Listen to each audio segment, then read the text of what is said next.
minutos en el gobierno de la tarde, gobierno de la Z101. Hace un ratito que no teníamos por aquí a parte del elenco del gobierno de la tarde, ya todos lo conocen, es nuestro especialista en política internacional, bastante conocedor de los procesos internacionales y es nuestro.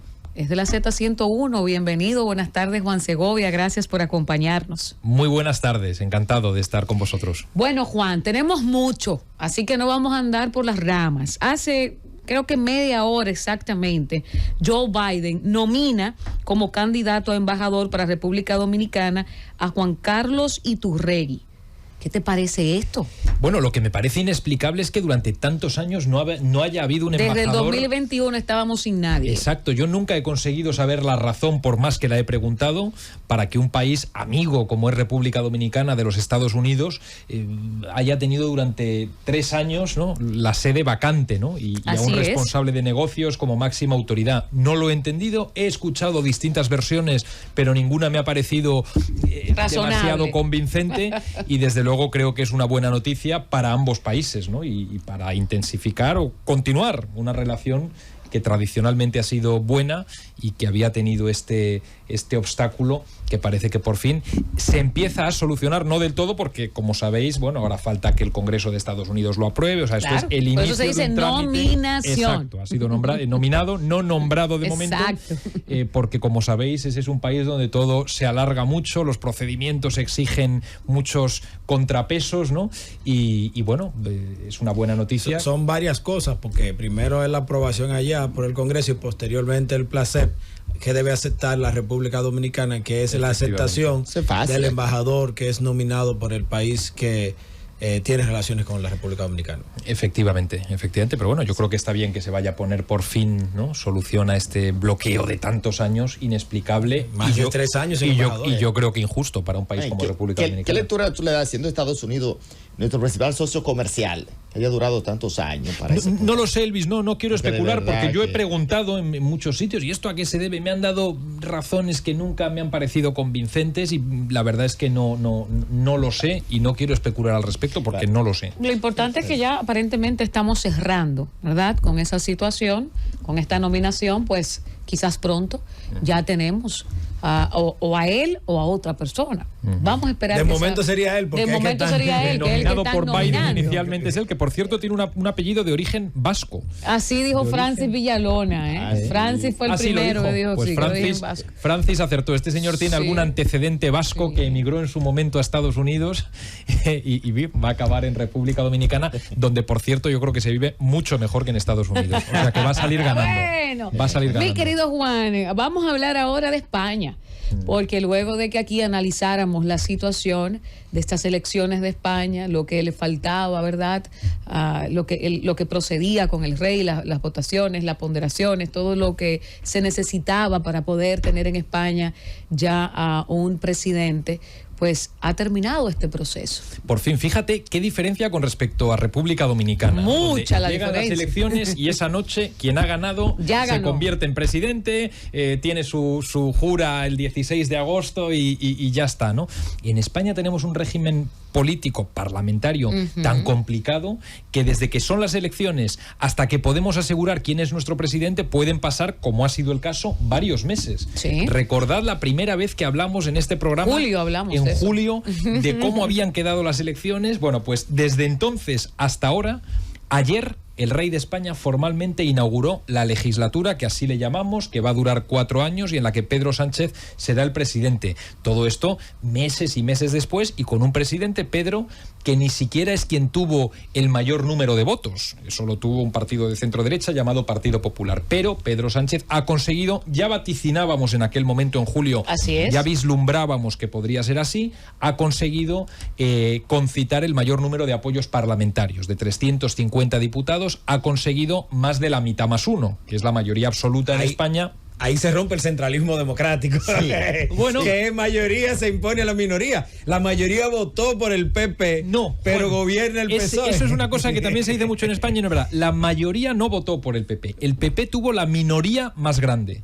La minoría más grande. Pero eso no es la mayoría. Que es muy diferente. Claro. La minoría más grande. La mayoría es la mitad más uno. El PP no tuvo. Y no alcanzó la mitad más uno. Ni remotamente. El PP tuvo alrededor de un 30 y pocos % de los votos.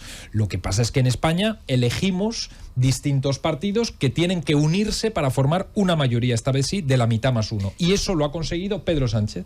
¿Qué primó para esta concertación? Porque Pedro Sánchez demostró una habilidad política amplia, tuvo que pactar con todo el mundo, pasarle las manos, darle cariño a todos los minoritarios. ¿Cómo cariño?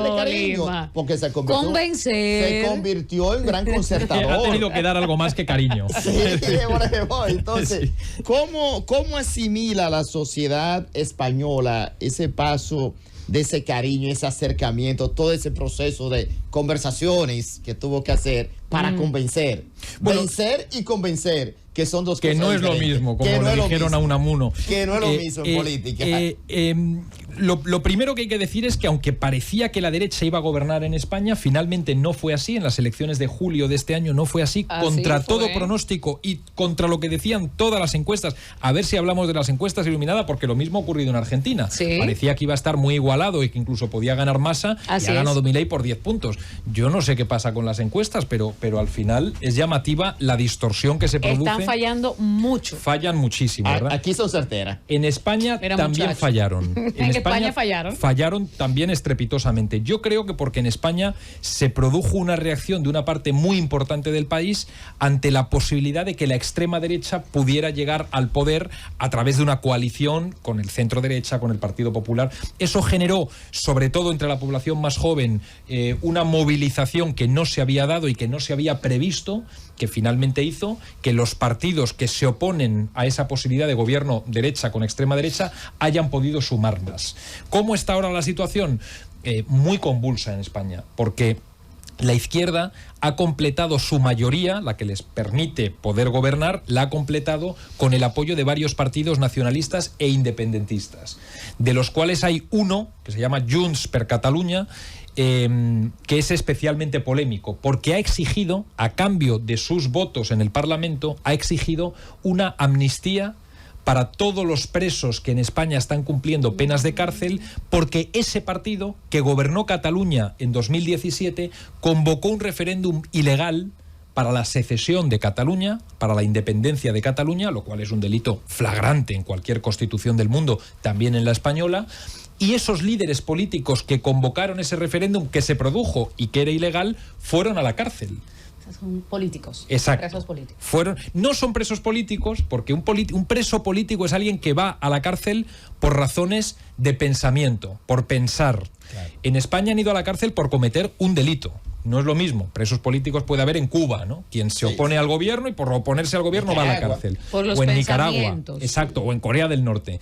En España estos señores fueron a la cárcel porque cometieron un delito tipificado en el Código Penal, que es el de convocar un referéndum ilegal, de manera ilegal. Juan, siguiendo ahí, en esa parte, ¿cómo podrá Pedro Sánchez poder sortear eso? Que ha sorteado todo y le ha salido bien. Sí. Desde Perro Sánchez, sí. Desde todo le salió bien para poder lograr el gobierno, que es lo que necesita. Ahí se aplica la máxima de Maquiavelo: el fin justifica los medios. Hoy el fin se justificó con la negociación, que fue el medio para mantenerse en el poder. ¿Permitirá esto que Pedro Sánchez pueda completar sus 4 años, o vivirá estos 4 años de administración Pedro Sánchez bajo una crisis permanente? Bueno, es muy buena reflexión esa. Yo también me lo planteo, ¿no? Pedro Sánchez ha demostrado ser un gran superviviente. Sí. Un hombre que casi desde el inicio de su carrera política todo el mundo pensó que estaba acabado. Yo le conocí porque yo fui diputado y él era concejal del mismo distrito. Y por tanto, bueno, durante algunos años hubo una relación cercana y es un hombre afable, pero desde luego, desde el principio, porque llegó a la Secretaría General del partido de una manera totalmente imprevista. Fue además muy convulso su primera etapa como secretario general cuando gobernaba la derecha en España. Sí. Tuvo un gran cuestionamiento interno del partido, acabó teniendo que dimitir. Cuando todo el mundo pensó que estaba terminado, volvió a ganar otro congreso contra todo pronóstico en el partido, y toda su vida ha sido ir ganando e ir manteniéndose contra todo pronóstico. La última vez que se le dio por acabado fue en estas últimas elecciones. Iba a perder seguro. Se había acabado Pedro Sánchez. Ya no había ninguna posibilidad. Efectivamente. Y una vez más volvió a ganar contra lo que todo el mundo pensaba que iba a ocurrir, ¿no? A partir de ahora, bueno, es, como te digo, un gran superviviente, por tanto cabe pensar que en estas aguas agitadas en las que está la política española se vaya a seguir moviendo bien, pero efectivamente estamos ante la legislatura, y es la número 15 en España, más difícil parlamentariamente de todas cuantas ha habido hasta ahora, desde que en España en el año 78 pues, comenzó la democracia tras la dictadura, ¿no? Pero este hombre, desde luego, parece que vale para esto. Es un gobierno, como os digo, endiablado, con el PSOE y un partido a su izquierda que se llama Sumar, pero con el apoyo de hasta 7 partidos nacionalistas e independentistas de distintas regiones que están pidiendo cesiones, por ejemplo, esta amnistía de la que hablábamos, con todos los presos que están en la cárcel por aquel delito que cometieron en 2017. Encabezado por Puigdemont. Exactamente, un señor que ahora volverá a España, pero que estaba fugado. Fijaros la cosa. Pero va a salir después de esa amnistía, va a salir libre. O sea, si el Estado como tal no lo va a perseguir. Claro. Va a salir limpio. Él huyó de Cataluña para evitar ser detenido y la cárcel tras el referéndum que se convocó.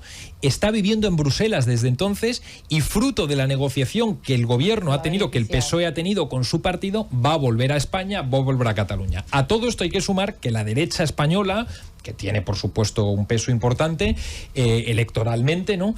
Y que pensaba que iban a gobernar, siguen digiriendo la derrota, ¿no? Porque es duro pensar que gobiernas y no gobernar en el último momento contra todo pronóstico, y desde luego el nivel de convulsión y de crispación que hay en España en este momento es enorme. Desde hace un mes y pico, todos los días se están concentrando manifestantes de la derecha ante la sede federal del Partido Socialista para oponerse a la amnistía, para oponerse al gobierno de Pedro Sánchez. En fin, la cosa está muy caliente en España. Se siguen resistiendo algunos en España. Sí. Y ya de esto hace varias semanas. Lo que pasa es que le hemos dado seguimiento. Y es así. Lo que pasa es que en esto la democracia es como es, y hay un parlamento en España y se ha configurado una mayoría, y el propio rey de España ayer dio inicio a la nueva legislatura, y por tanto la gente tiene todo el derecho del mundo a manifestarse, pero la mayoría es la que va a dirigir el país. Bueno, España como país, al igual que la mayoría de los países de Europa y países también como el nuestro,